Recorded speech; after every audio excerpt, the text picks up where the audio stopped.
He belongs to the weakest class but becomes the most powerful demon slayer in this world. When the mana in the atmosphere reaches a critical point, a deep crevice known as the abyss forms, creating a gateway to the void, the realm of demons. The deeper you go, the stronger the creatures you encounter become.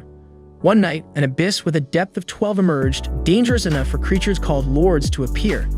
At that moment, a seasoned warrior readied his old axe for battle, despite believing he'd never need to use it again. He then instructed his grandson, Noel, to hide in a basement shelter while he bought time until reinforcements from the capital could arrive. Noel objected, noting that no one knew when help would come, meaning his grandfather would fight alone and risk his life. To reassure the young man, the veteran reminded him that his name is Overdeath, the unstoppable demon, and he would protect his grandson even if it meant sacrificing himself. With those words, the warrior headed out to face the beasts in the city. The monsters caused chaos, devouring the people and setting homes ablaze until Overdeath arrived and confronted them directly. Their leader, a lord-class beast, ordered the human to be killed, but the old man radiated confidence, showing he wouldn't be easily defeated. Meanwhile, Noel wept in his hiding place with the household staff. Suddenly, a loud explosion drew everyone's attention. Hours later, when the battle was over, Noel emerged from the shelter to look for his grandfather. The city was destroyed, bodies scattered everywhere, and among them lay Overdeath, gravely injured. As Noel approached, he heard his grandfather say that time catches up with everyone, even him, and that this was the end of his seeker. When battle becomes your purpose, you always walk with death. The old man asked Noel if, knowing this, he still wanted to become a seeker. With tears in his eyes, the boy reaffirmed his wish as the sun rose on the horizon. Overdeath asked his grandson to become an undefeated seeker. Noel vowed to reach that level, and his grandfather told him he had always loved him before taking his last breath. As Noel wept, he remembered his grandfather, Brandon Stolen, a man who defeated a beast from abyssal depth 13 called Cocytus, the silver fish. Brandon became the most famous seeker, known as Overdeath, the undefeated.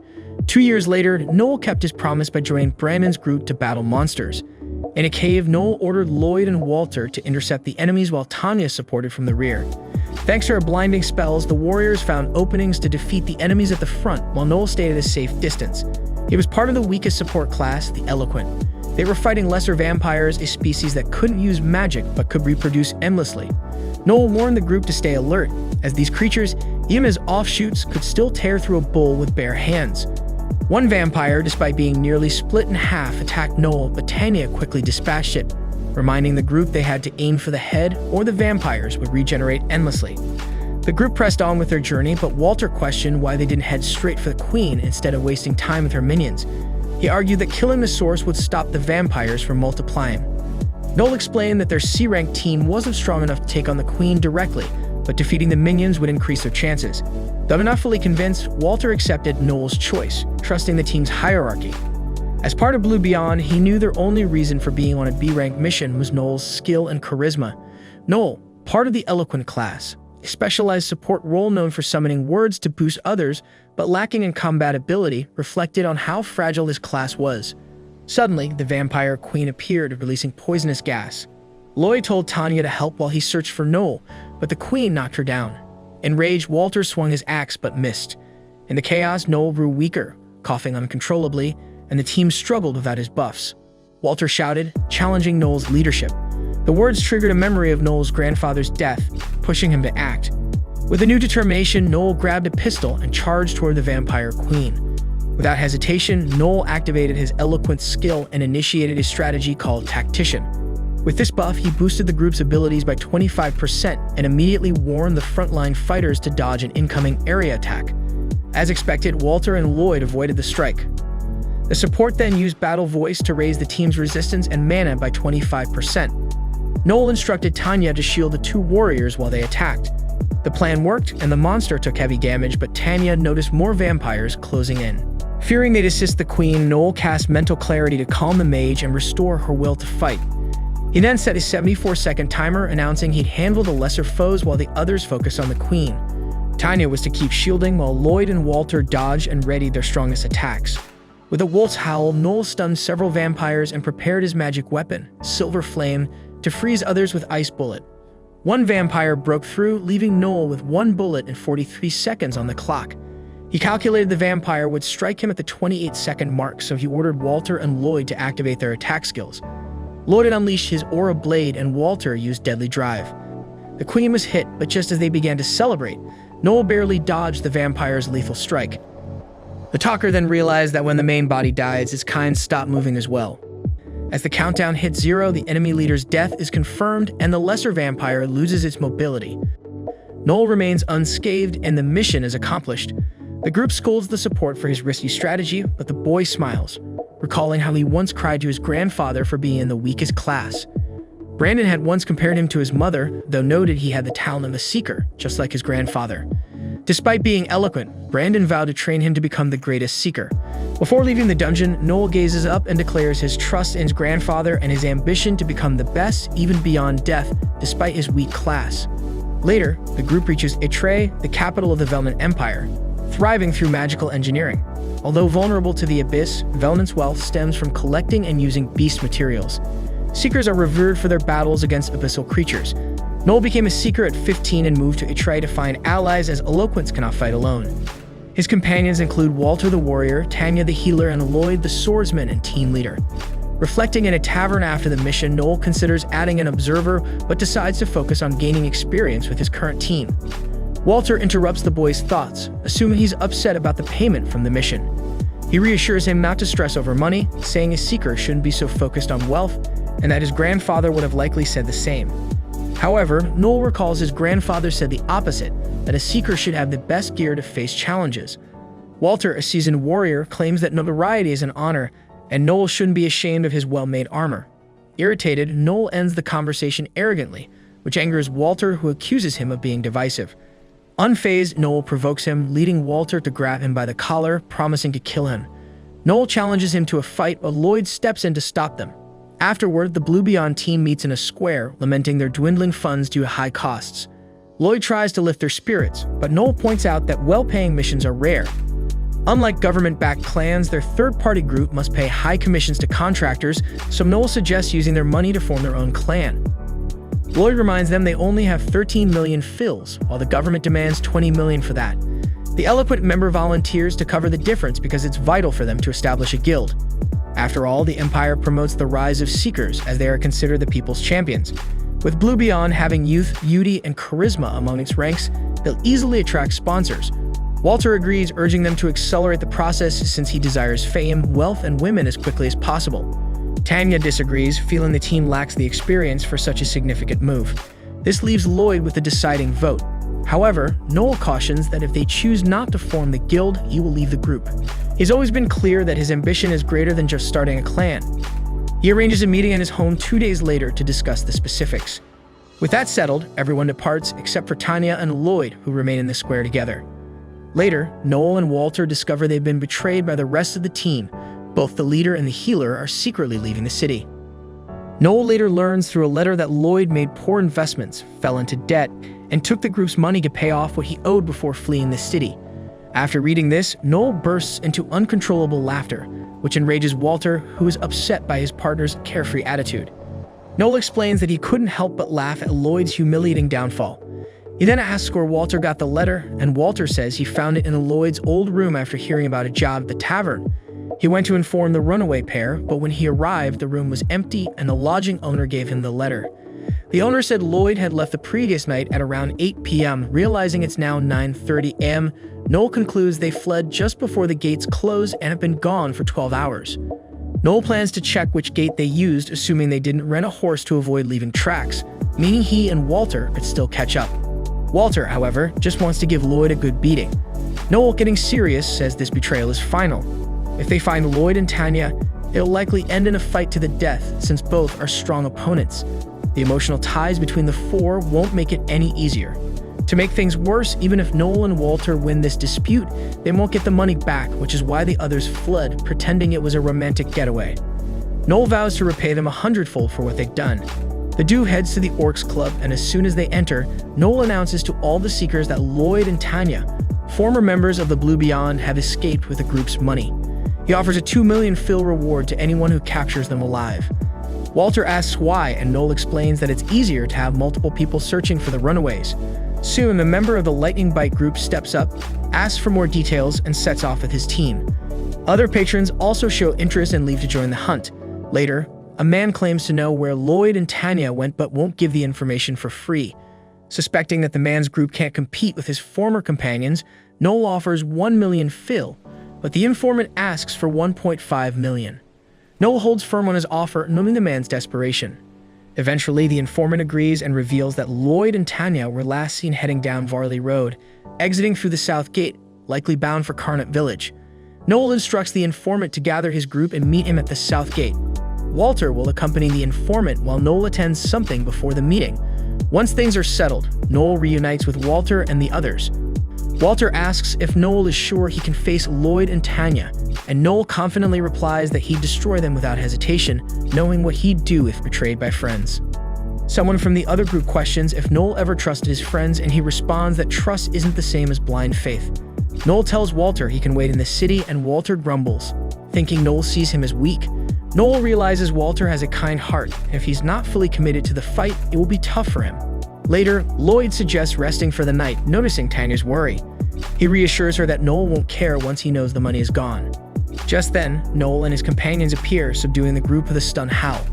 Walter almost hits Lloyd, but Noel calms him, saying he understands Lloyd's motives from the letter. He then asks what happened to the lesser vampire's bounty. Lloyd admits he used it to pay another debt, revealing to Noel that the so-called investments were a lie and that Lloyd wasted the money on gambling. Upon hearing this, Walter grows even more enraged, realizing the man wasted all the money they risked their lives for. In that moment, Lloyd shouts that neither of them understands what it means to be a leader. He didn't want to spend the money, but he was already drowning in debt. Furthermore, he argues his former companions have no right to judge him since they left him to bear the weight of leadership, yet now want the benefits when it's convenient. As Lloyd speaks, Noel kicks him in the face, reminding him that he wanted to be the leader. Now, after gambling away all the group's money, he still plays the victim. While Lloyd begs Noel to stop, Noel continues kicking him. Walter, uncomfortable with the scene, looks away. The others watch in shock as Noel punishes the ex-leader, while Tanya pleads for the violence to end. Noel asks if Tanya wants to take the kicks for her friend, promising not to go easy on her. The protagonist then uses the spell Confess, forcing Tanya to tell the truth. She admits she also gambled with Lloyd and lost the group's money, but blames him for stopping her from making a fortune. After the confession, Noel releases the spell and Tanya complains that using mind control spells for personal gain is illegal. Noel counters, explaining it's allowed when the goal is to get criminal to confess, which had just happened. Tanya and Lloyd are either headed for prison or will face a decade of forced labor, the usual punishment for their crime. With the situation under control, the informant approaches Noel, asking for his reward. When Noel hesitates, the old man grabs his wrist, warning him not to be fooled. Just then, the talker knocks the old man down, calling him a failed seeker with useless gear. In response, the man draws his sword, but Noel quickly punches him in the stomach, nearly knocking him out. This reminds Noel of a similar punch his grandfather once gave him, explaining that it causes a cardiac shock, rendering the opponent unconscious. Unlike other classes, eloquence doesn't allow self-enhancement, so mastering such moves is essential. At that moment, a lavish carriage arrives, carrying Finocchio Barzini, a notorious slaver. He asks Noel if he was late, while the talker notes that Finocchio works for the Empire's top mafia family, known as the Mad Clown for his mix of refinement and cruelty. Finocchio asks about the deal. Noel explains that since Lloyd and Tanya likely had no money, he arranged to sell them to Finocchio to recover the lost funds. Otherwise, they would be handed over to the military police for 10 years of labor, in which only 2% of criminals survive. Finocchio evaluates them at 6 million fil. Noel argues that the amount is way too low, but the slaver insists that the timing is bad since the Church of the Holy Cross is about to announce a decree of poverty. This means the rich will have to cut back on luxuries, and spending too much could attract the church's attention. Noel questions if even the most powerful mafia in the capital can't stand up to the church, and Finocchio confirms it. Despite this, Noel stands firm, pushing the price to 11 million. Finocchio is shocked by the nerve, and the price jumps to 12 million as Noel continues his outburst, eventually reaching 15 million. Finocchio, frustrated, asks if Noel wants to end up pig feed, to which Noel replies that he will tell everyone Finocchio paid 30 million, not 15, making the pair seem highly valuable. Considering they're both attractive and young, Finocchio could sell them later for 90 million. Impressed by Noel's wit, the mobster offers him a position in his family, but Noel refuses and asks what the decision is. Finocchio accepts the deal but warns Noel never to try such a trick again. He also orders the old man to stay silent unless he wants his family to be fed to pigs. As Lloyd is taken away and the slaver receives his money, Tanya begs Noel for mercy, reminding him they were once close. Noel coldly responds that companions don't gamble with others' money, and a traitor will always be a traitor. Desperate, Tanya pleads with Walter, who doesn't help, then insults him before getting into her carriage. Finocchio remarks on how terrifying women can be and bids Noel farewell. The talker pays the elderly seeker, who insults him by saying Noel is only good for offering enhancements. Noel fires back, calling the old man's insults as pathetic as he is, and suggests he take lessons from Tanya. As Noel turns to leave, the man calls him a devil. Noel reflects that seekers hunt monsters to survive, so being called a devil by one is the highest form of disdain. In his case, Noel intends to wear that title proudly, striving to become the strongest in the world. The next day, Noel gives a bottle of liquor to Walter as a farewell gift. The night before in the tavern, Walter had decided to stop being a seeker due to his emotional struggles. Although Noel tried to convince him otherwise, Walter had already made up his mind. After Noel left, Walter wondered if the talker even had a heart, especially since Tanya loved him, yet he never cared. In the end, all Noel desired was strength, which made him unique in their group. Walter took a sip, calling Noel his best friend. Meanwhile, the talker reflected on starting over, like a snake shedding its skin to grow stronger, planning to rebuild the blue beyond. The following day in the capital, the girl finally finds Noel. At the same time, Noel is busy interviewing potential recruits for his clan, but Wolf keeps interrupting, insisting that any worthy seeker is already part of a clan. Noel tells him to stop being a pest, but Wolf, confident in his wisdom, invites Noel to join his group Lightning Bite. Wolf boasts about the group's talent, including Licia and Elvin Archer, and says they're among the most promising C-rank teams. He also argues Noel would earn more with them than by starting his own group. Licia tells Wolf to stop pestering Noel, teasing him about a florist who rejected him. Despite Wolf's grumbling, Noel agrees to join on one condition. He becomes the leader. Most of the group is fine with it, except Wolf, who founded the clan.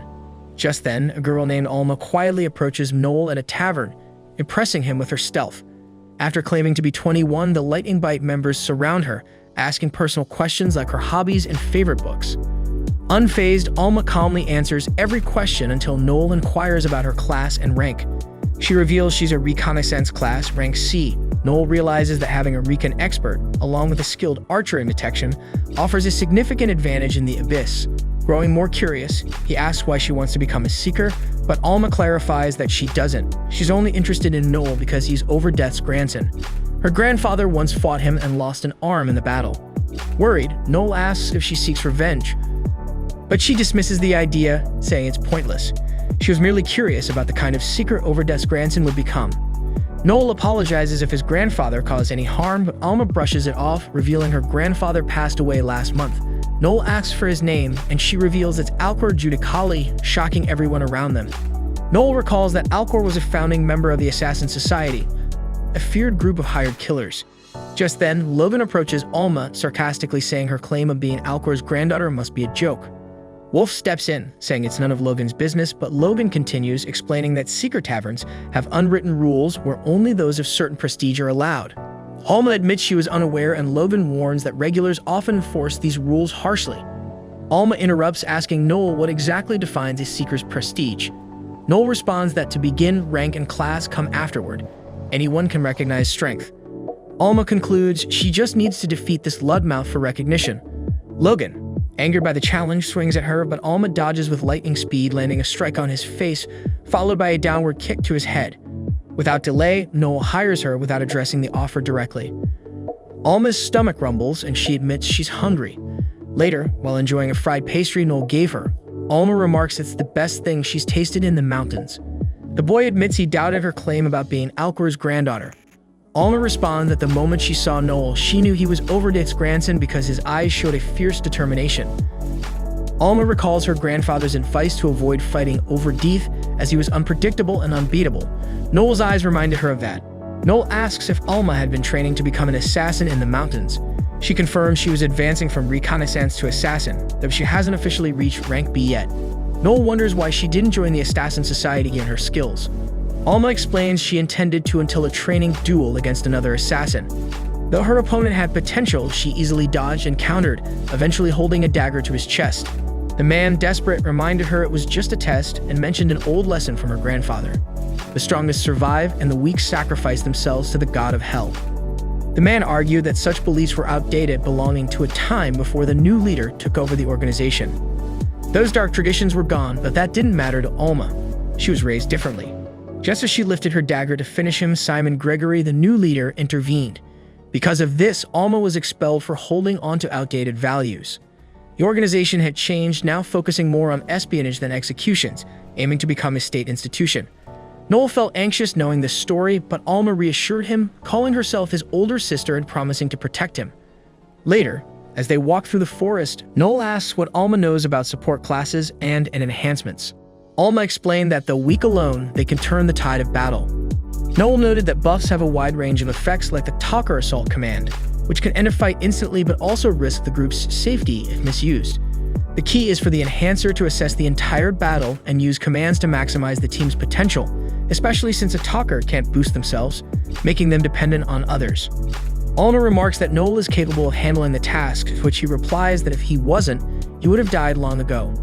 Noel then asks Alma to catch a mutated monster, since the flora and fauna have changed due to the abyss. Although these creatures aren't as dangerous as wild beasts, they shouldn't be underestimated. Alma's target today is an iron rabbit, a horn killer rabbit. After receiving a buff from Noel, the talker, Alma feels she doesn't need help. Noel explains that as a recon class, Alma likely has the Excel ability, which boosts her speed to 5 times normal. However, it took her time to adapt, or she would have injured herself. Knowing her body must adjust to the buff, Noel wants to test how well Alma handles his support spells. He casts Battle Voice and Tactician on her, asking her to push Excel to its limit, increasing her speed to 6 times the norm. The test is to catch at least 1 rabbit in under 10 seconds. Alma sets out and catches several rabbits, returning with 13 in just 8.6 seconds. Impressed by how quickly she adapted, Noel concludes the training is a success and feels confident they're ready for their mission. He then reveals a letter from a nearby town where they had cleared out monsters. A group of thieves was spotted near Min's village, marking the first mission for the newly reformed Lu Beyond. The team soon heads to the village by carriage, much to Alma's delight as she's never ridden in one before. Noel quickly dampens her excitement, warning that the ride will grow tedious as the journey to Minsk is long. With time to kill, Noel explains the various tasks seekers handle, such as monster hunts, criminal hunts, treasure hunts, and mythic hunts. He adds that dealing with criminals like in this mission is usually the Lord's duty, but they can be slow to act, often requesting help from seekers. This contract comes from a struggling farming village, so they likely won't receive any reward, but the mission will be a test. Alma's eagerness to protect the villagers reminds Noel of a past experience with his former group. During the journey, the group stops in Eudora for the night, where Alma complains about being stiff. The next morning, they plan to swap carriages and continue to Minsk. Finding lodging proves difficult as all rooms are booked, but after much effort, they finally secure one. Noel lets Alma have the bed while he sleeps on the floor. Alma inquires why they can't share a bed, a question that unsettles the boy, causing him to firmly hold onto his decision as he exits the bath shirtless.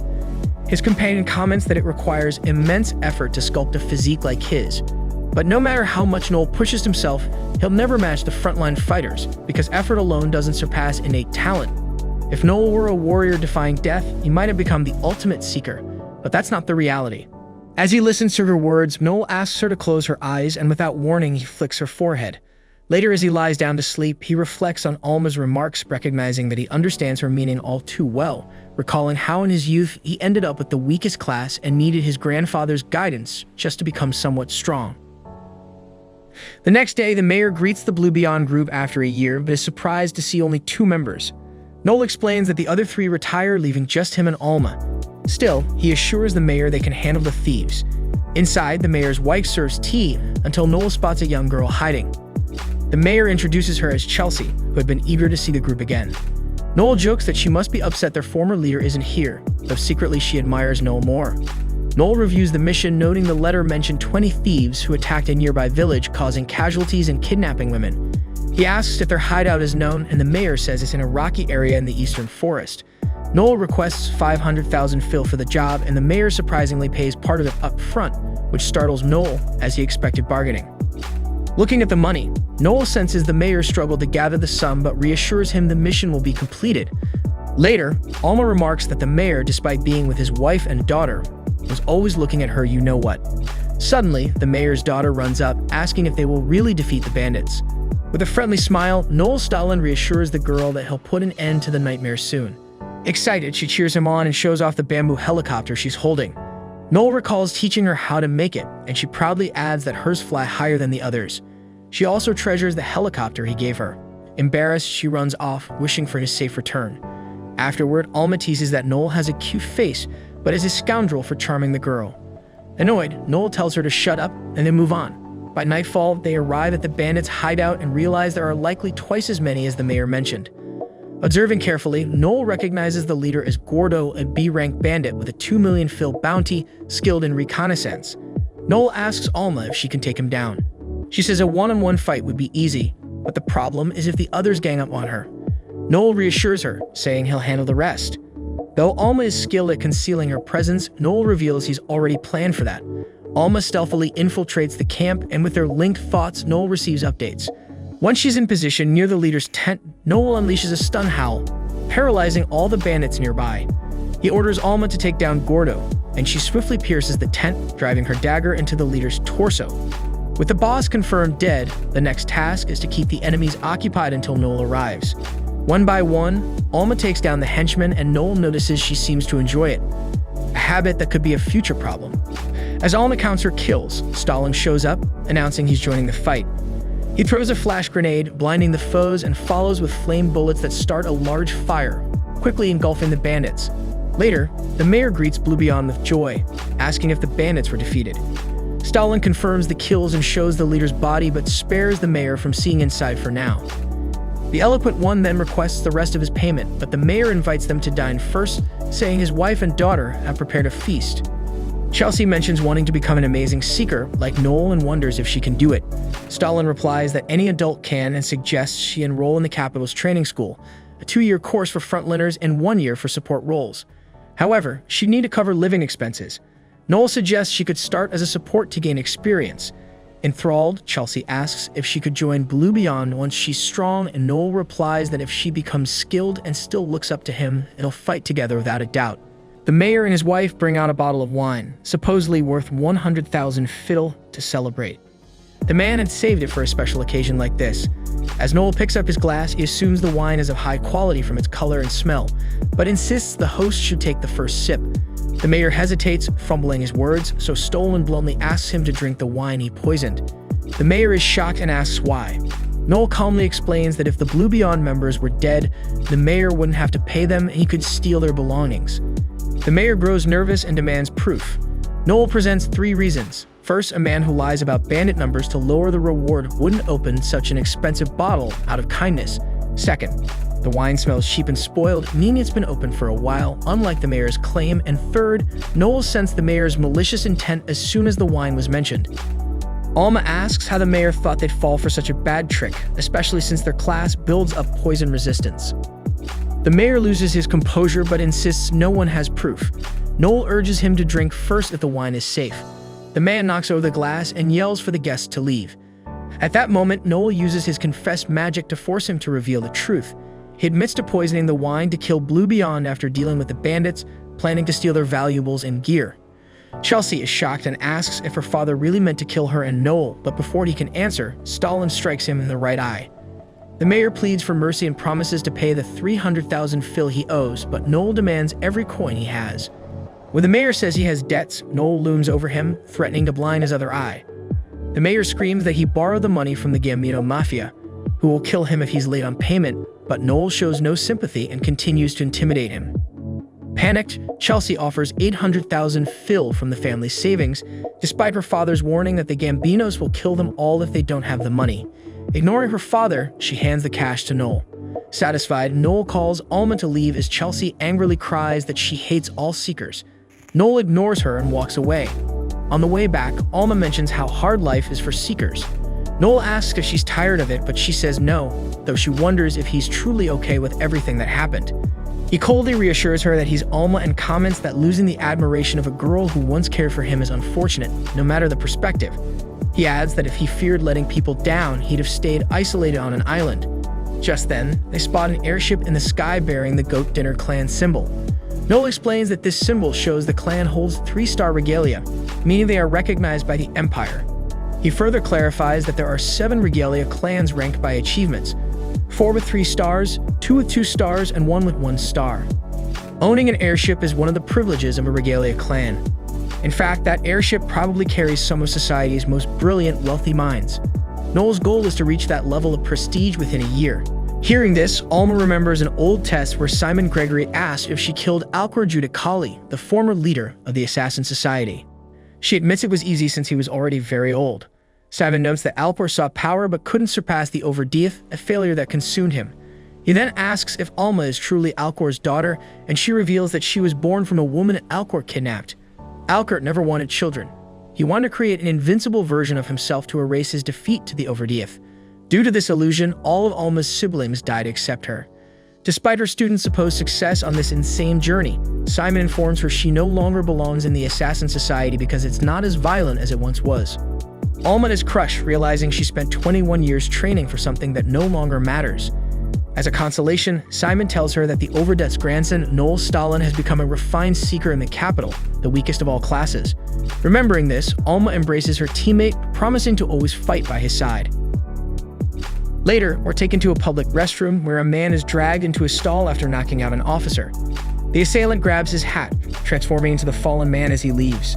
Another officer asks if the rookie's stomach has settled, and he confirms before returning to his post guarding a death row prisoner named Hugo Capilia, the puppeteer infamous for instilling terror in the Empire's capital.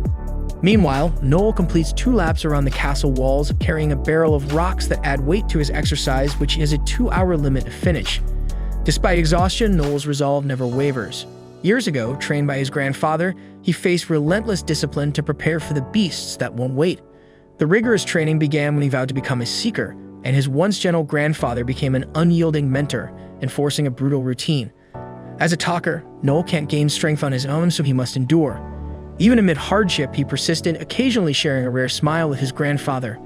Now, years later, Noel reflects in the bath on Alma's words, with a physique honed by that grueling past. During that encounter, she praised the young man's physique but lamented that no matter how much Noel trains, he'll never match the frontline fighters. Hard work, she claimed, doesn't measure up to natural talent. She expressed her desire to touch him, but without his consent, threw him onto the bed. Noel wanted to put an end to this, but the former Assassin Society member used her strength to stay on top. Mockingly, she joked that Noel could outmatch Alma, his imaginary older sister, which was getting old for Noel. Since he couldn't overpower her, she teased him for looking cute when desperate, even asking for a kiss. Getting no response, she moved closer, forcing Noel to use a firm headbutt. Alma complained that headbutting a woman wasn't proper, saying a light flick would have been enough. After her unwanted insistence, she blamed Noel for being too cute, which he didn't understand. Seeing a couple linking arms nearby, Alma grabbed Noel's arm without warning, announcing they were on a date and asking where they were headed. Noel replied that they'd start at the Assessor's Guild, where one could evaluate their class and climb ranks. Inside, he explained that an appraiser, a specialized class often taken by gnomes with an affinity for it, could assess their abilities, though they couldn't rise and rank themselves. Noel finds these gnomes a bit strange as they seem to exist solely to study classes.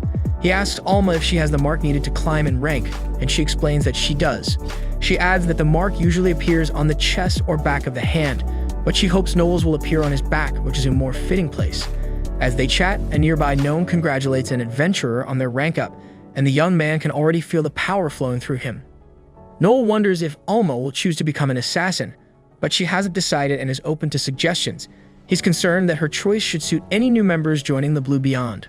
Alma asks if he really plans to recruit more, and Noel explains they'll need at least one more member to face the Abyss. Noel then takes Alma to a trusted dwarven blacksmith, who notes the striking appearance of Blue Beyond's new member. Afterward, they visit a bookstore specializing in skill books, and Alma, a C-rank scout, asks for a suitable item. She wonders if Noel will pick something for himself, but he explains he'll head to the section for talkers. Before leaving, he firmly reminds his companion that their budget is 1 million fil, urging her to buy books only and avoid wasting money. Soon enough, Alma returns, hugging a massive teddy bear. Seeing the leader's frustration, she quickly explains that she hasn't overspent. She purchased the skill book Armor Piercing, which halves a target's defense, for 800,000 fil, and then snagged the bear for just 200,000 fil, hitting exactly 1 million. Meanwhile, Noel, hoping to get the Exorcism book, a skill that banishes the undead instantly, finds it's far beyond his reach at 30 million fil. While considering his next steps, Noel notices a figure moving strangely nearby. He excuses himself and follows the person to a secluded alley, where he finds Loki. Annoyed about the dirty location, Noel listens as Loki explains he's in danger and had to meet in secret. Loki then hands over the intel Noel wanted about a prisoner he plans to recruit for Blue Beyond. Convinced of the prisoner's innocence, Noel paid Loki to investigate and uncover the truth. Loki thinks Noel is out of his mind for selling his former allies as slaves and recruiting a death sentence prisoner, but the protagonist takes it as flattery and shifts the topic. The talker commends Noel's work, remarking that it's no surprise he's known as Faithless for his ability to mimic others. Loki assures Noel there's no place he can't infiltrate. After Noel pays the investigator, Loki shares extra information. A harmful substance is circulating, known for causing uncontrollable rage and a spike in stabbings. Dealers of this drug are linked to the Luciano family, even though the area is Gambino territory, under Albert Gambino's control. Meanwhile, Alma eats her steak with an odd, almost hateful expression until an old friend appears unexpectedly. Back to Noel, he recalls the late Gambino boss, a respected figure even by Finocchio Barzini, who would never have allowed the spread of such a deadly drug. Observing a young man with a foreign face, Noel assumes he's an immigrant with lost dreams and ambitions, now forced to beg. Saddened, Noel leaves him a coin only for the beggar to call after him, saying that he dropped it. The man warns Noel that the area isn't safe for a girl like her, which makes Noel frown. Mistaking her reaction for a stomach ache, he then realizes Noel is actually a man, much to his surprise. Noel makes it clear he wouldn't put a coin touched by someone dirty back into his pocket, then starts to leave. However, the stranger chases after him only to receive a swift kick to the stomach, knocking him down. Noel asserts that the boy should know his place, saying he's worth less than the coin, which seems to trigger a memory in the stranger, making him see someone else in Noel. The stranger then adopts a fighting stance, and Noel realizes he's no amateur. They exchange blows, with Noel dodging and hurling the stranger against the wall. Impressed, the stranger asks if Noel is a ninja. Noel deduces that ninjas exist only in Far Eastern countries and assumes the man is from there. The stranger then unleashes a powerful aura, prompting Noel to consider recruiting him for Blue Beyond. The stranger, meanwhile, dismisses Noel's talker class as they prepare to fight seriously, until a small man named Miguel arrives, calling the stranger Koga and reminding him to behave. Alma, watching, explains to her friend that she has 4 options for ranking up as a scout. The frontline options are assassin and torturer, and for the rear guard, pursuer and bandit. The Evaluation Guild noted that she has more affinity as an assassin or pursuer, but her role will depend on the rest of the team, as Noel mentioned. Her friend imagines Noel is recruiting new members since she saw a Blue Beyond poster about it. While the two talk, Miguel commands his ring to painfully restrain Koga, leading Noel to realize it's a dark item binding Koga to Miguel, an illegal vow of subordination, with rare exceptions. Miguel then asks Noel why a beautiful girl like her is in the area. Noel then kicks Miguel aside and aims his gun at the man to question him. Miguel reveals he floods Soldalan, a southern city, after running an illegal fighting ring for the D'Alembert family and stealing from them.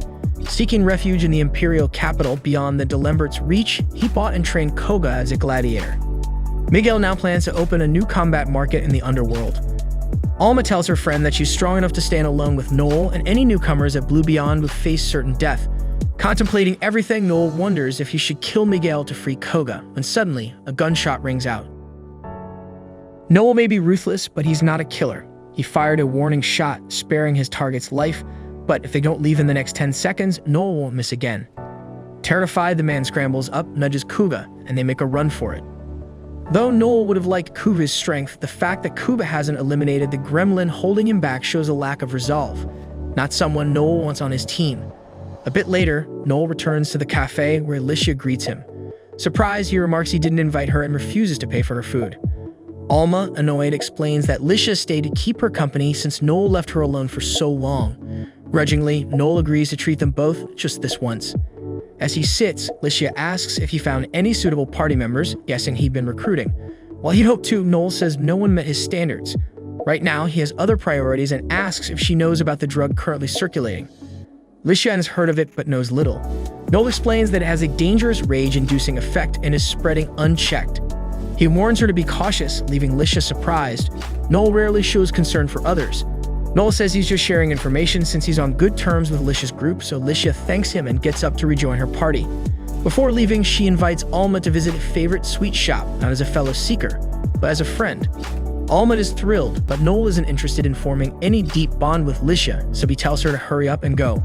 Once Alicia departs, Noel starts reflecting on the rumors of the uncontrolled drugs spreading beyond the capital. Meanwhile, Miguel the Gremlin has been captured by Albert Gambino. Though Albert usually has no interest in Miguel, the D'Alembert family wants revenge for Miguel's betrayal and has enlisted the Gambino's help. Miguel panics knowing that Albert is a ruthless psychopath who collects the skulls of his enemies. Albert decides it's too boring to hand Miguel over to the Delemberts and says he has something fun planned, skinning Miguel alive and turning him into a doll.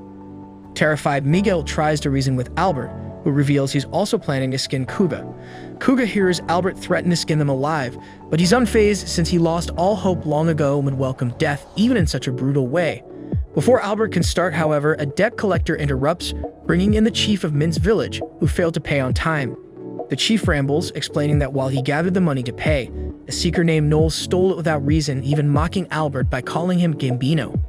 Furious at the disrespect, Albert decides Noel must pay and, as a reward for the chief's honesty, grants him an extension, but with penalties. Albert coldly declares he'll take the chief's right arm as partial payment. Terrified, the chief freezes and Albert commands Kuga to handle the dismemberment, noting Kuga's skill should make it an easy task, even with a stick. Kuga hesitates, but when Miguel yells for him to obey, he moves to carry it out. Just as he's about to act, Albert stops him, saying there's something he wants to do first. Albert grabs a purple crystal drug and takes a bite to get high, as he enjoys violence more when he's out of his mind. Now, with altered senses, he gives Kuga permission to cut off the chief's hand. When the chief doubts Kuga could do it with just a stick, Kuga strikes before he can finish his sentence, severing the chief's hand. The chief screams in agony and Albert revels in it. Miguel sees an opportunity and offers Kuga to Albert to gain favor. Albert accepts and Kuga is taken to a different room to change out of his rags, revealing his tragic past. Kuga's father was a wealthy businessman and his mother, a beautiful woman, lived a happy life until tragedy struck.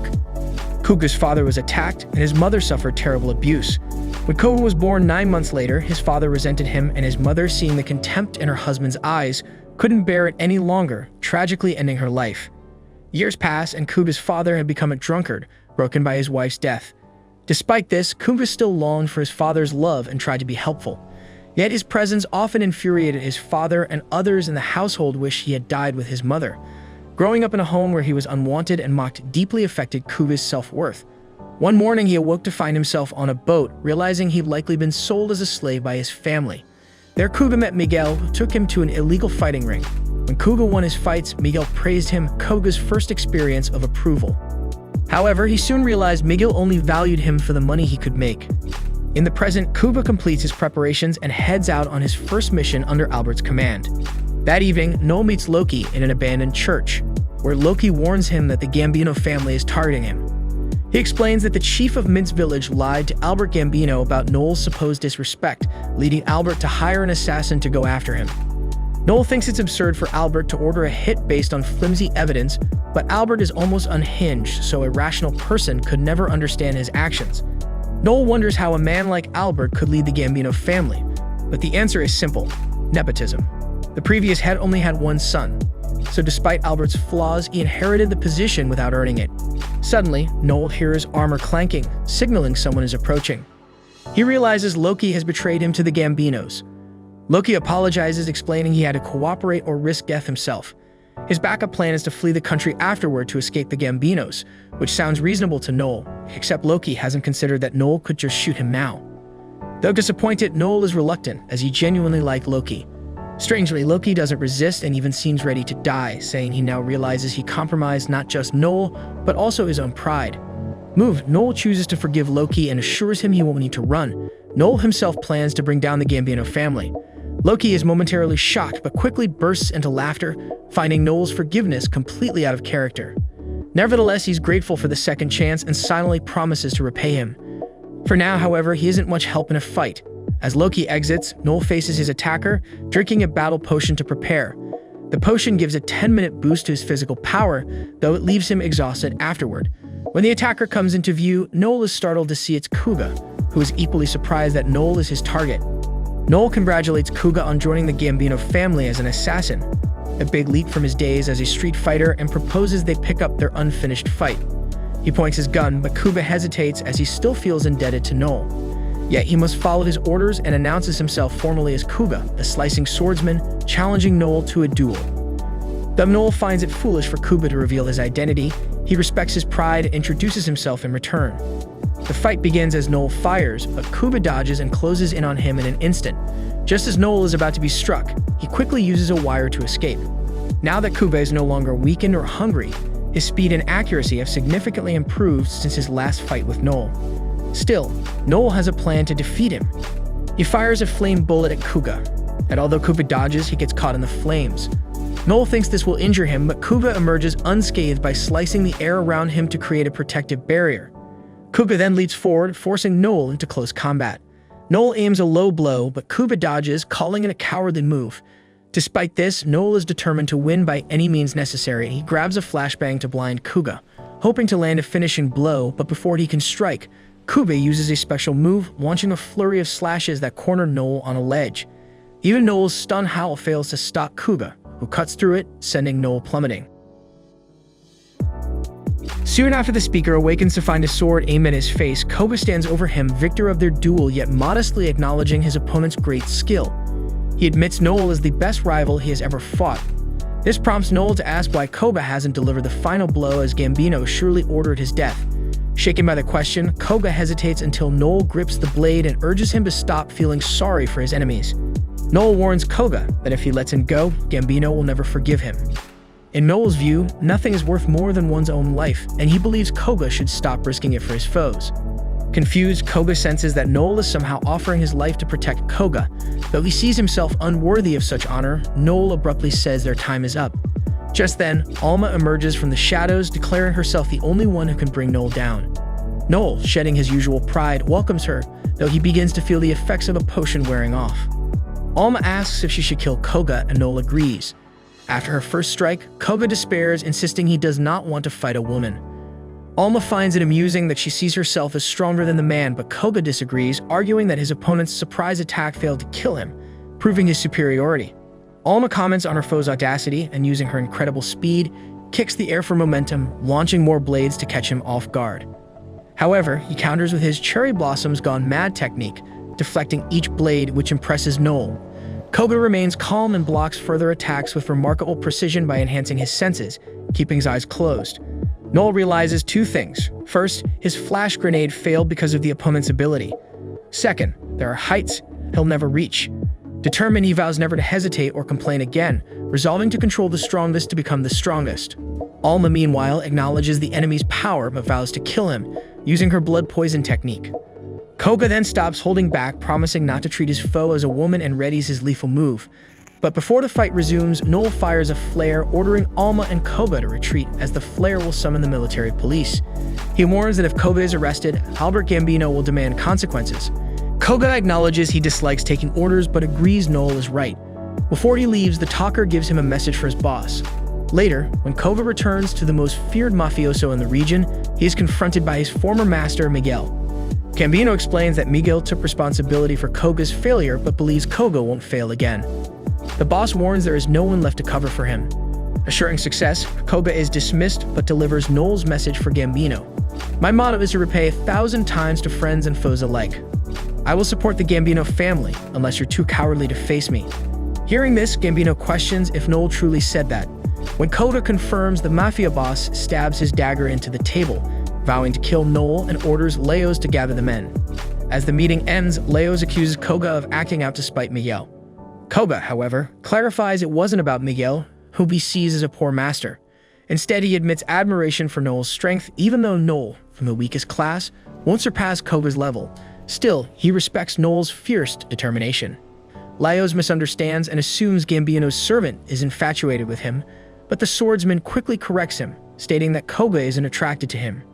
Instead, Leos clarifies that Kuga is in love with Noel and would follow him anywhere, as Gambino's assistant claims. Leos believes Kuga will realize this eventually. When Leos asks the swordsman if he's ever felt this way, Leos admits it happened to him long ago. Later, Leos and another thug join Gambino to search for Noel at the tavern. Gambino notes that Noel looks more feminine. While at Alma's table, she quietly mentions the rankings of the men present and that there are more armed outside. Gambino dismissively drinks Noel's wine, calling it sour and assuming the boy is financially struggling. Unbothered, Noel warns Gambino not to drink what wasn't offered, stating it will harm his reputation. Albert orders Noel to stay quiet, but Noel challenges him and tells him to move before he ruins his meal. Gambino considers punishing Noel, but only reacts when his men are nearby. Albert threatens the tavern owner, but Logan intervenes, stating no trouble will be tolerated. Gambino questions the man's authority, and the man reveals he knows about the feud between Gambino and Noel. He warns that the Seeker's Tavern is off-limits for settling such matters, as they protect their reputation. Gambino feels disrespected, but Logan assures him they respect his identity, they just prioritize their honor. Furious, Gambino orders everyone killed, but Leos warns that Albert would face consequences from Don Luciano, especially since the Gambino family is already in trouble. Albert hesitates and Noel mocks him, calling him a coward unable to challenge Luciano. Noel reveals that if Albert had drunk his wine, he would have been poisoned, a trick Noel had set up from the start. Panicked, Albert rushes out for a doctor, but Noel tells him it's too late. With Gambino gone, Leos compliments Noel's smooth talk and admits the poisoning story was a lie. Kobata acknowledges that the young man has determination in his eyes, leaving money on the table and warning that he'll ignore what happens if Noel takes the offer. Noel asks what if he refuses, and the family's employee threatens to kill him on the spot. Noel agrees to leave the capital immediately. As he exits the tavern, Logan asks if he's really going, and Noel replies that his secret career is over. Outside, Alma celebrates the plan's success, but thinks it's too soon to celebrate. He plans to return to the capital in a week for further investigation while training in the mountains to defeat the swordsmen next time. They part ways, with Noel promising to take down the Gambino family. A week later, Albert confronts the people in Etreia, ordering his men to kill the enemies, but they refuse. The family head demands an explanation from Leos, just as Noel laughs, revealing that Albert's foolishness cost him the right to lead. During the week, Albert's men had grown frustrated with his orders, some of them revolting after a cruel killing. They no longer respected Albert, who had lost their loyalty, and they turned to Leos, supporting him as the new boss. One day, Noel joined a conversation and spotted an item in the hand of a henchman, sparking rage as it reminded him of a painful memory. He gave Leos Albert's birth certificate after asking Loki to obtain it. The imposter discovered that the current Gambino boss's mother was actually married to another man, revealing that the story of Albert being the former boss's illegitimate son was a lie. While it was true they had an affair, it occurred before her marriage, and Albert's birth date made it nearly impossible for him to be the former boss's son. Nonetheless, the late boss accepted Albert as a tribute to his past love. Noel then requested Loki to investigate the former boss's death. With this, Leos accused Albert of poisoning the boss, who had seemed to die of natural causes. Noel added that the treating doctor had disclosed everything. The speaker believes that Albert's exaggerated reaction, thinking he'd been poisoned, exposed his true nature. Seizing this moment, the speaker skillfully presses the current head of the Gambino family for information. Leos then announces he can no longer follow Albert, citing Albert's lack of morals and heart, which everyone in the family finds disgraceful. Accepting this, Albert claims that the old boss named him as successor, but Leos, frustrated, reminds him that Albert was the one who poisoned the boss. Still, following the old boss's wishes, Leos states that Albert will become head of the family if he defeats Noel in a duel or appoints a representative to fight for him. Albert refuses, seeing himself as the rightful leader, until Finocchio Barzini arrives, calling Albert a disgrace and saying he's here to witness the duel. Noel believes he contacted Finocchio personally to seek revenge on Gambino for tarnishing his family's name. If Noel defeats Albert in their duel, he will receive 50 million fil from Finocchio. Albert desperately protests, claiming he never agreed to a duel, but Barzini, losing patience, grabs his face and tells him to face reality if he truly wants to stay in the family. Accepting there's no way out, Albert asks what happens if he wins. Noel assures him he will remain the family head and that he will personally ask the Seekers to overlook the tavern incident. Left with no choice, Albert calls upon Koga, as Noel predicted, since Koga's oath of loyalty prevents betrayal. Alma offers to fight for Noel, but he insists on handling it himself. When Alma doubts his chances, Noel replies she has much to learn. Facing Koga, Noel confidently declares third time's the charm. His demeanor so assured it unsettles his opponent. Koga suspects Noel has a hidden advantage, even his confidence despite past defeats. Noel makes it clear he won't be branded a coward this time. Barzini declares the start of the duel, and Noel begins with an ice bullet, countered by his opponent's mad cherry blossoms. Outside the fight, Albert Gambino observes, believing the talkative Noel is weak and unlikely to win. The battlefield soon becomes an icy arena, isolating spectators as Noel's ammunition freezes the area. In direct combat, Noel struggles, especially as Koga uses the IA flash technique to amplify his attacks. Knowing close combat is risky, Noel gambles on deception. Claiming he's out of bullets, he discards his pistol, draws a dagger, and taunts Koga with an odd remark about orange peels removing grease stains. The unexpected statement momentarily unsettles Koga, giving Noel an opening. However, during his charge, Noel is struck in the arm, barely avoiding severe injury but managing to wrest the sword from Koga's grasp. Noel's cunning strategy reveals his madness, prompting Koga to retrieve his sword with lightning speed and attack furiously. Despite Koga's efforts, Noel turns the tide. As Koga strikes with his katana, he triggers Noel's ice capsules, nearly freezing his body. Seizing the moment, Noel leaps over him and uses the Thundering Roar skill to deliver a powerful kick to Koga's chest, making him spit blood and acknowledge Noel's strength. On the verge of unconsciousness, Koga recalls his painful childhood, where he felt like a burden and believed no one cared for him. This sense of worthlessness followed him into his life as a gladiator, where survival came at the cost of his freedom. Despite growing stronger, Koga remained shackled to others' commands. Declared the loser by Finocchio Barzini, Koga reflects on Noel's unshakable confidence even as a member of the weakest class. Koga wonders what Noel sacrificed to achieve such strength, imagining that if he had that resolve, he might have fought for freedom or love. Koga's sole desire was to match that man's strength. After their fight, Noel declares his mission finished and departs. Laios acknowledges Noel's power, thanking him, but Noel refuses repayment or Gambino support. Laios begins to grasp Koga's admiration for Noel. Later, Alma treats Noel's injuries, criticizing his reckless use of the Thundering Roar, but Noel defends his focus on victory. Alma insists a leader must be cautious and Noel apologizes, promising to improve in honor of his grandfather. Alma urges him to trust her, though Noel dismisses their bond. Reflecting on the Gambino's fall and the freed girl, Noel feels at peace.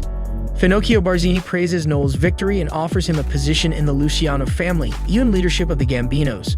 Barzini uses a desperate tactic to force the young Punisher-ranked reconnaissance specialist, known as the Mad Clown, into compliance.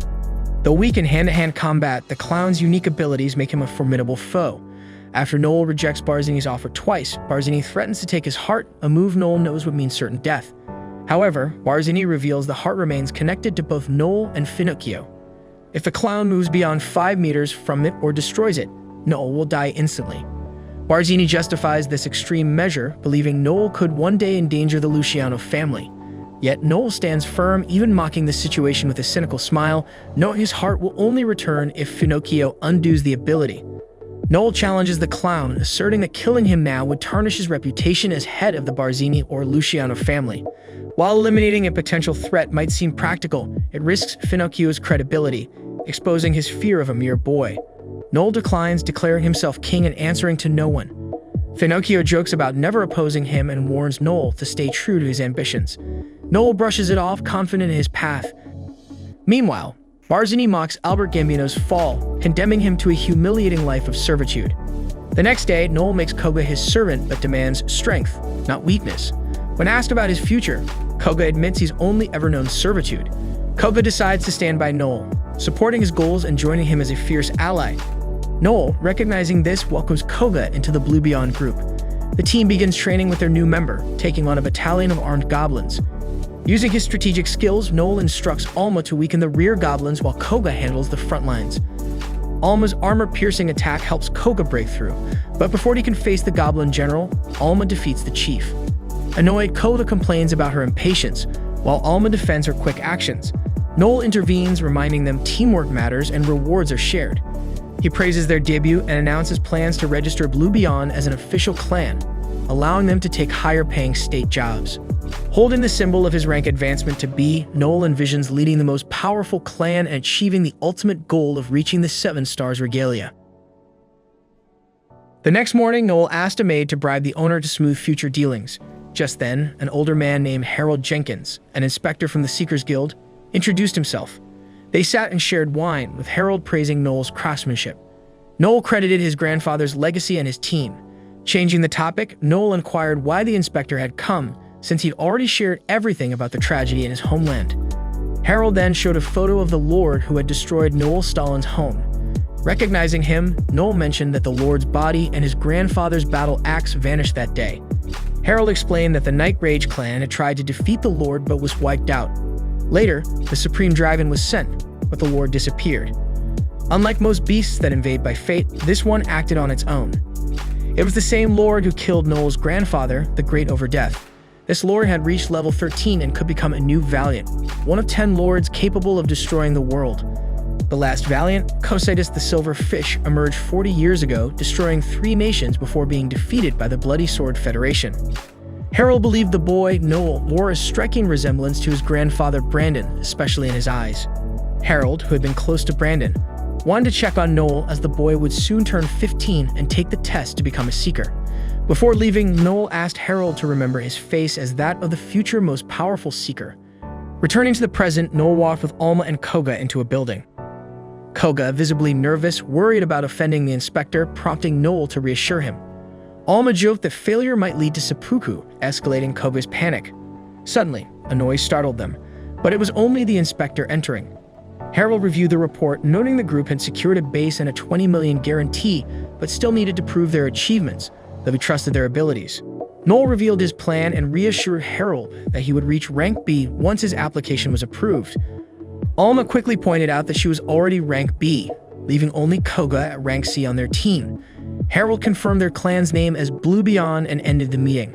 When Koga questioned if that was all, Harold confirmed and rejected their clan application. Meanwhile, far away, 2 soldiers watched in disbelief as one man defeated a level 12 Abyssal Lord. One soldier explained that Zeke Feinstein, the deputy master of the 1-star Regalia clan Supreme Dragon, was known as the Empire's strongest. Back at the meeting, the guild inspector revealed he was looking for stronger seekers, stating that meeting the basic requirements for forming a clan wasn't enough. He then shared a secret. A massive mana flow in the Empire's west was close to critical, expected to erupt within a year and summon a level 13 Abyssal Lord, which could devastate the land. Koda asked if it could be stopped, but Harold explained that disrupting the mana flow would cause destructive tremors, making the land uninhabitable. Their victory over Cocytus, the Silver Fish, had kept the Empire safe, but the future remained uncertain. They needed to utilize every resource for this battle, from the Empire's elite seekers to the prized regalia of the leading clans. With titles of distinction, these clans possessed the finest skills, such as Supreme Dragon-level Constitution and Universe Cave-level Sword Mastery. Despite this, Harold Jenkins, who had witnessed a valiant firsthand, declared there was no guarantee of victory. Thus, they sought clans that could offer immediate support, leaving no time to train novices like the boys from Blue Beyond. Upon hearing this, Noel Stalin stood, acknowledging the inspector's dissatisfaction but making it clear this was only temporary. After the seeker departed, Harold, bowing his head, questioned where Noel inherited his stubborn nature. Brandon Stalin, appearing youthful, claimed the boy got it from him. The inspector admitted he had high hopes for Noel. Outside, Koga questioned why Noel accepted rejection so easily, calling it surrender. However, Noel firmly clarified he hadn't given up but saw this as their opportunity to excel. He pointed out the undeniable threat of the Valiant's magic to humanity, but also their potential. Defeating Cocytus, the Silver Fish, had greatly advanced the Empire's standard of living, with its heart transformed into a device generating endless fresh water. Such victories elevated magical engineering, making the Seekers revered heroes of society. The group wasn't just about protecting people, they aimed to drive progress for all humanity. Noel was eager to join the Regalia as soon as possible. Coco doubted they'd make it in time, and Alma mentioned the Talker predicted it would happen within a year. However, Stalin confidently claimed they'd succeed in 6 months, shocking his teammates. His confidence stemmed from their team's unique strengths: an unbeatable swordsman from the Far East, the granddaughter of a legendary assassin, and the Overdeath itself. But Noel knew these assets weren't enough. To join the Regalia, they'd first need to build their reputation and establish a clan. Meanwhile, a journalist reported a major headline: Zeke, the Supreme Dragon, had defeated a level 12 Abyssal Lord. Inspired, Noel realized they needed a similarly bold achievement to draw attention. Determined, he headed to the Seekers Guild, choosing the Strategist class. After completing the ritual, Noel gained incredible cognitive abilities to analyze battles and predict outcomes with precision. Later, on the street, Noel spotted Zeke Feinstein, who was surrounded by admirers. Hearing of Noel's reputation, Zeke greeted him warmly, and Noel reflected that there were only 3 X-rank Seekers in the capital. The head of the Pandemonium clan, Leo Aiden, known as King's Lair, and the leader of the Supreme Dragon, Victor Krauser, met with Zeke Feinstein, who referred to Noel as the grandson of the legendary Overday. Zeke mentioned hearing the boy fought the Gambino family, but Noel denied it, saying he was mistaken. Zeke, however, was sure Stalin was involved. Dropping his mask, Noel sarcastically pointed out that Zeke, the Vice Master of the Supreme Dragon, was going through all this just to invite an unnamed Seeker. Zeke then made a direct offer to Noel, who rejected it, saying he didn't work for anyone. Noel insisted that if he ever joined a clan, it would be for the strongest leader and suggested Zeke prove his strength by defeating Leo, the Pandemonium Master. Aware that a fight could be fatal for one or both, Zeke took the challenge as a compliment and walked away. Later, a man remarked that Zeke was in town, ranked as the second strongest seeker in the region. Zeke confronted the man for the ranking. He had never fought Leo, but the thought of being considered weaker terrified him. Justifying that Leo had defeated more lords, the Supreme Dragon member ignored him and threw him into space. Meanwhile, Noel noticed the man's weakness. Alma, training with Licia, lost another simulated duel, prompting Licia to advise her to be more patient and protect her rear guard, using Noel as an example. Ophelia, a friend of Licia's, arrived in the forest and met Alma. Licia introduced Ophelia as a member of the Wayne Knights and an archer from her village.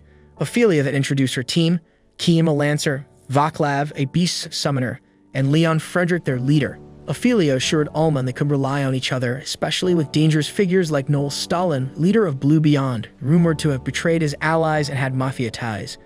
Leon reprimanded Ophelia for judging based on rumors, and she apologized. Afterward, Ophelia left to get food. Licia apologized for her friend's behavior, but Alma wasn't upset, as much of it was true. Meanwhile, Noel met with Loki to discuss his service, scanning a list of B-rank seekers. His interest was piqued by Leon Frederick's name. The Wayne Knights celebrated their mission's success, with Leon the center of attention. With a sly smile, Noel observed that even powerful seekers had vulnerabilities like Zeke, and he was determined to rise to the top. In a chilling vision, a man imagines a woman lying on the ground, her gaze fixed on a corpse. This haunting image lingers in the mind of Hugo Capilia, also known as the Puppeteer Controller, now prisoner number 113 in a high-security jail. On this day, Hugo was surprised by an unexpected visit from Noel Stalin, who remarks on his weight. Irritated by the small talk, Hugo brusquely replies that it's none of Noel's concern. But Noel insists it is, as he has no intention of recruiting a frail man for his future clan. Aware of Hugo's abilities, Noel remains undeterred even as Hugo, awaiting execution for his notorious crimes, dismisses the idea as futile. Once a brilliant and solitary seeker capable of manipulating multiple puppets in battle, Hugo gained fame for his intellect and independence. At the height of his career, he shocked everyone by retiring to become a successful dollmaker, but the incident leading to his imprisonment shattered his life. Convinced of Hugo's value, Noel demonstrates his influence, snapping his fingers to summon a guard who apologizes for a delayed tea service, acting as if the officer is under his command. Hugo, intrigued, asks if Noel bribed the guard to act this way, but the truth is more sinister. Noel holds incriminating evidence against the officer, forcing his compliance in exchange for silence. It's not just this guard. Noel controls all the prison staff, and preparations for Hugo's escape are complete. Despite this, Hugo appears sad, prompting Noel to ask why. Hugo admits he'd like to leave prison, but has no intention of aligning with Stalin, as he despises the Seekers for their violence and arrogance. He views Noel not just negatively, but as a cold, merciless snake, playing with his prey before striking. Noel responds cynically, claiming he doesn't care if that sounds like a compliment.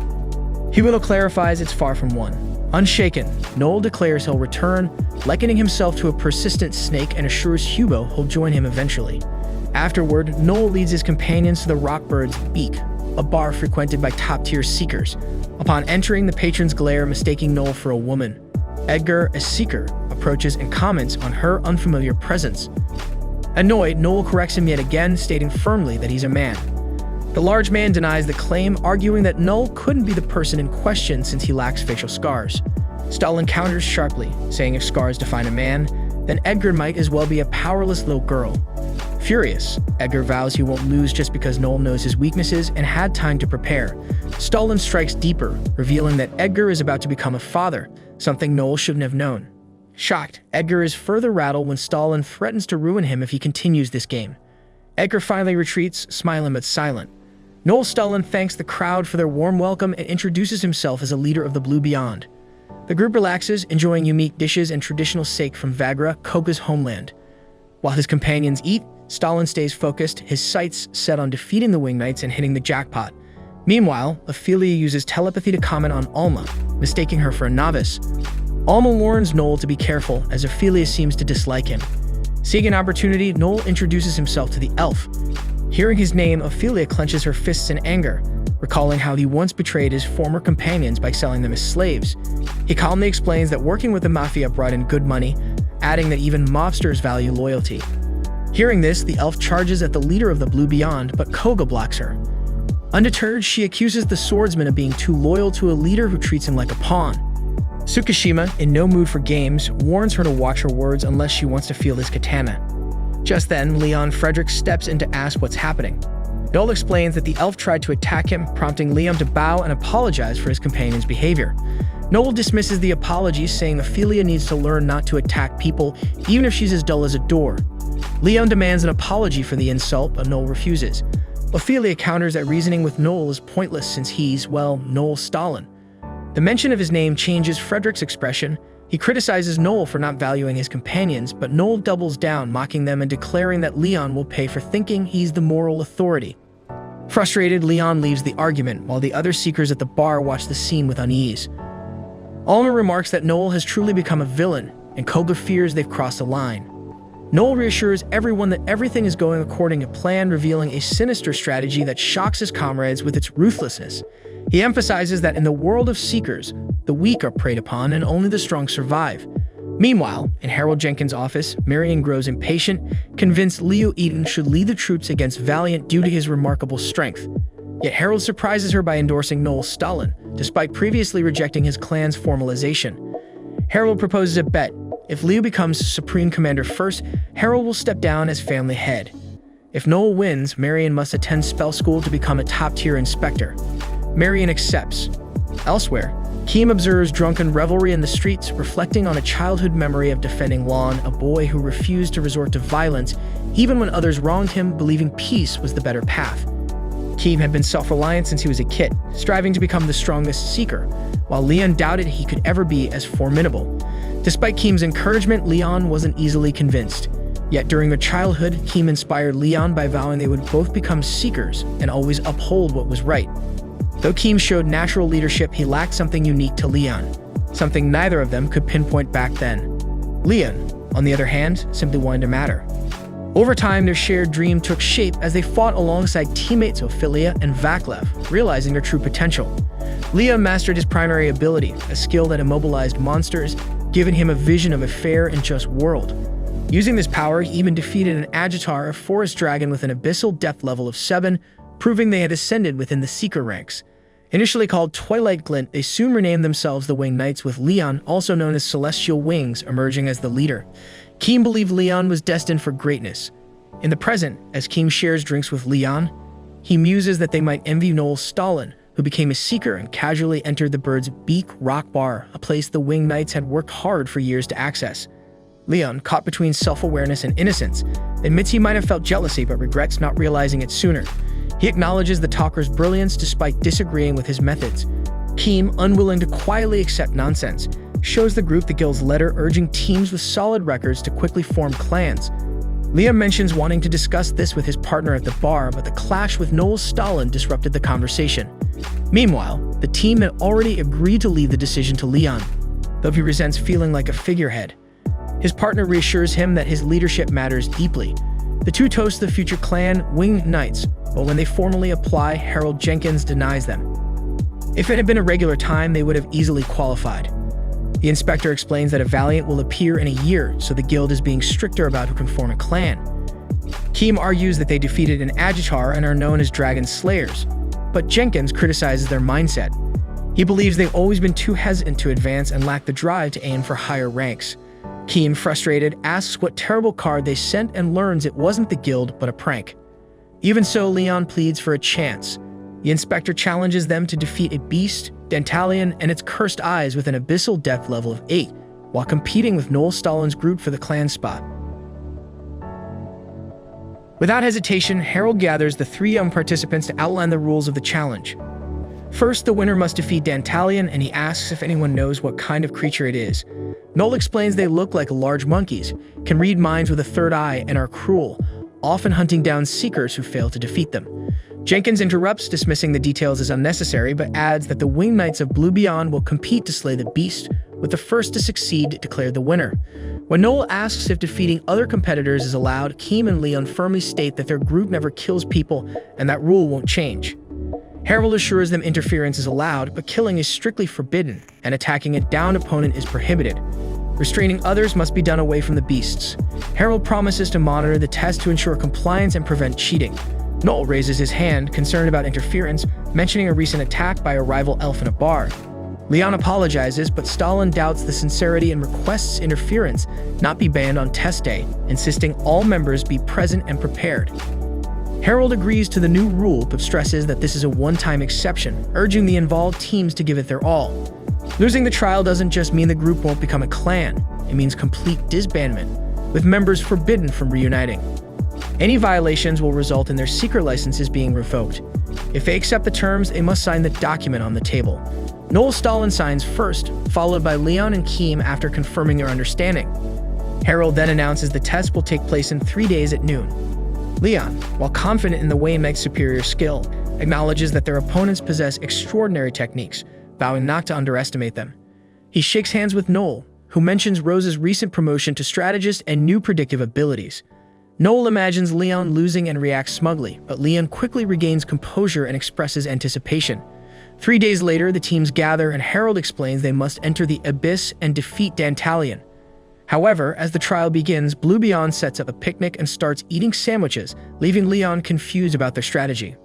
The rival leader emphasizes the importance of not fighting on an empty stomach, citing the saying, "Haste makes waste."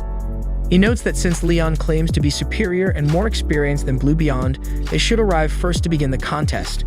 Annoyed by the taunt, Leon threatens to challenge him immediately, but Keem advises against it, warning that it would only distract the Winged Knights. Once calmed, the Lancer leader expresses his disappointment in Noel and walks away, while the strategist remains indifferent. Shortly after, Ophelia uses her skills to detect that the enemy will arrive in 5 minutes. Before tensions rise, Vaclav reveals that Noel Stalin had approached him recently with lies, attempting to persuade him to betray the group. Vaclav declined, but suspects Stalin may have contacted others. Ophelia and Keem confirm they were also approached but refused. Realizing he was the only one not targeted, Leon is reassured by his companion's loyalty. Vaclav adds that Noel's claims, like the promise of freedom for the summoner, were nonsensical, prompting laughter from the elf. Keem reassures Leon that Stalin's actions were a mere distraction to sow distrust. The team resolves to stay focused, but at that moment, Dantalion ambushes the Winged Knights with the Holy Shield. Leon blocks the attack, while Blue Beyond calmly continues their meal, with Harold eyeing one of Noel's forged letters sent to the rival group. The day before the test, the inspector confronted Noel, warning him that his deceit had gone too far. Noel insisted the old man had agreed to the scheme, but the inspector clarified that the guild's name was never part of the agreement. When Noel asked if he would be disqualified, the inspector declined but warned him. Confidently, Noel declared he would win the contest, as it was his nature. As the test began, Koga questioned the wisdom of spending so much time eating while the Winged Knights battled the Dantalion. Noel explained that patience was crucial, as their opponents were formidable. He praised Leon's leadership, decision-making, and his unique skill, Angelic Wings, which granted him enhanced mana flow for instant techniques. However, Leon's obsession with moral righteousness, a blessing and a curse, would lead to the Winged Knight's downfall. Though Noel kept the specifics vague, he assured that Blue Beyond would prevail as he had already planted the seeds.